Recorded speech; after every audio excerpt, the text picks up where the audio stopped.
What are modes of production in anthropology? Imagine a world where how people make things and organize work shapes their entire society. That's what modes of production are all about in anthropology. They help us understand how societies produce goods and services, and how this shapes social life. This idea was developed by anthropologist Eric Wolf, inspired by Karl Marx's thoughts that labor and economic activity influence human consciousness and social structures. Wolf identified three main types of modes of production that have existed throughout history. The first is the domestic or kinordered mode. In small communities, families or kinship groups work together to grow food, craft tools, and take care of each other. They focus on subsistence, meaning they produce just enough for their own needs. Work is organized around social roles like age and gender, not formal rules or laws. This system is common in traditional societies, where people live closely with their relatives.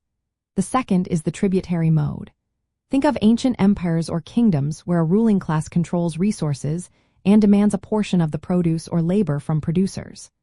Farmers or artisans generate surplus goods but must give part of it to rulers or religious leaders. These leaders do not usually produce themselves but control production through authority or coercion. This system often involves social hierarchies and political power, like in early states or empires. The third is the capitalist mode, which is dominant today in many parts of the world. Here, private individuals or companies own the tools, land, and factories needed to produce goods. Workers sell their labor because they do not own the means of production.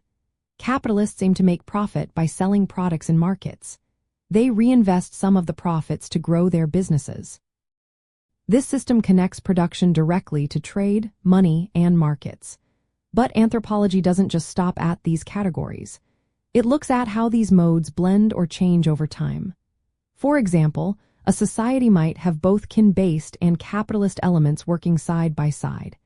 It also considers how cultural beliefs and social relations influence economic activities. Understanding these modes helps us see why different societies organize work differently and how economic systems shape social inequality and power. It shows that economic activity is never separate from culture and social life, but deeply intertwined with how people live and relate to each other.